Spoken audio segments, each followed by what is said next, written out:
You meet someone, and almost immediately the connection feels different.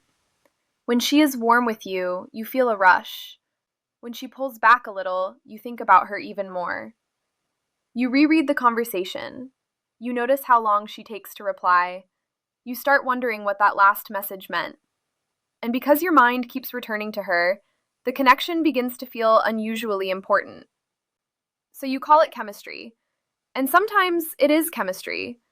But sometimes, part of what feels like chemistry is something much less romantic: uncertainty. That does not mean your attraction is fake. It means intensity can have more than one source.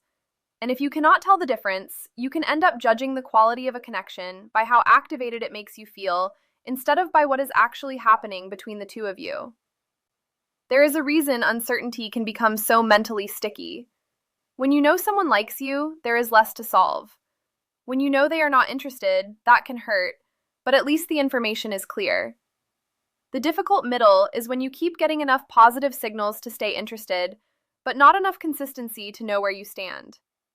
Your mind keeps trying to finish the picture. There is an interesting experiment that illustrates this. College women were shown profiles of men and told that the men either liked them a lot, liked them an average amount, or that it was uncertain how much the men liked them. The women in the uncertain condition ended up thinking about the men more, and they also reported more attraction. That study has obvious limits. It was a narrow sample in an artificial setting, so it does not prove that uncertainty makes every man or woman more attracted. But the useful part is this: uncertainty can keep a person in your attention, and attention matters. The more often you mentally revisit someone, the more opportunities you have to imagine possibilities, replay moments, search for meaning, and build a story around the connection. That can make the feeling grow faster than the actual evidence. Imagine two early dating situations. In the first, she likes you, she shows it, and you both keep moving forward. You are attracted to her, but you are not spending 3 hours trying to decode a 7-word text because you do not need to. In the second, you have one incredible date. Then her energy changes. Then she comes back warm again. Then you are not sure. Every interaction now carries more emotional weight because every interaction feels like information. The second connection can feel more intense. But notice what changed. It was not necessarily the compatibility, it was the uncertainty.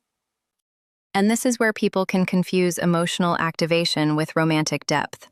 Chemistry asks, how strongly am I reacting to this person? Compatibility asks a completely different question. What actually happens when we relate to each other? Do you enjoy each other when there is no tension to resolve?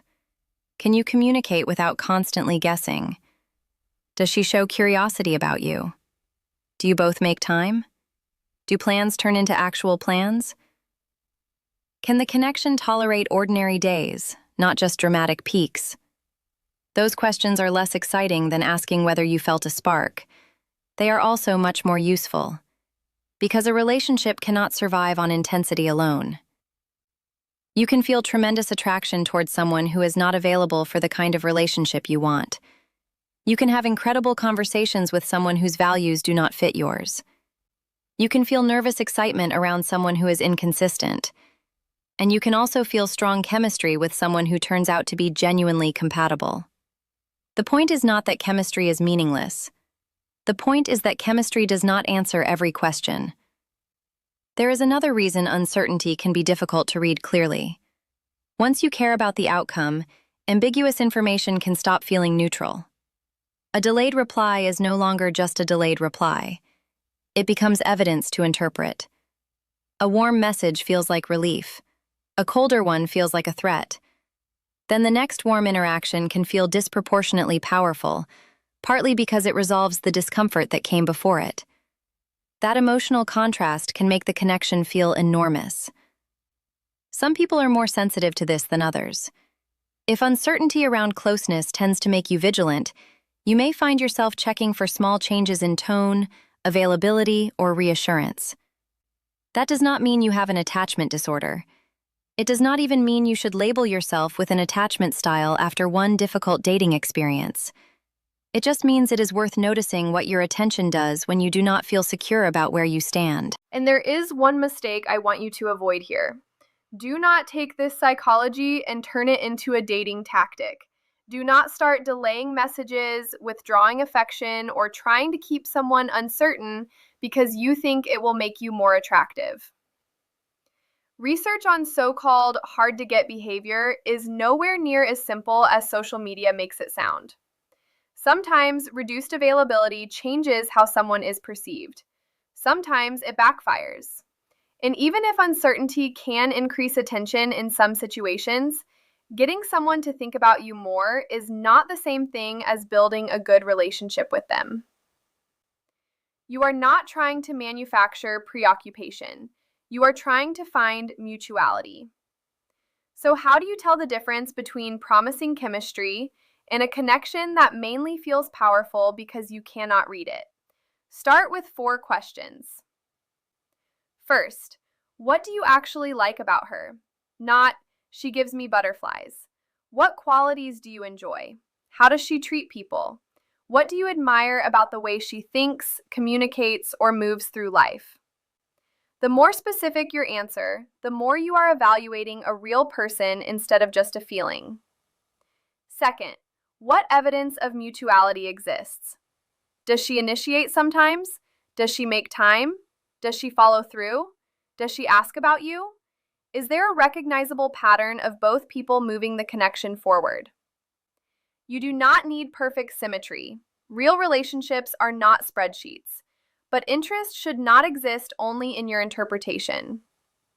Third, is the connection becoming clearer over time? Early dating naturally contains uncertainty.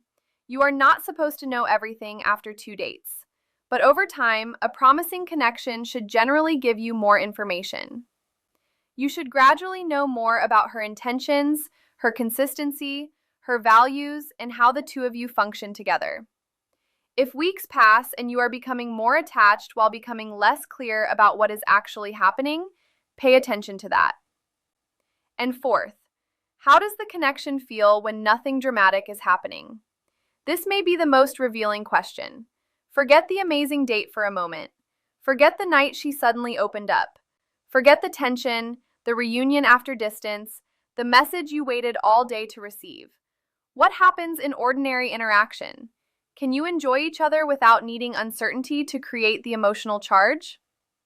Because compatibility eventually has to live in ordinary life. The most important shift is this.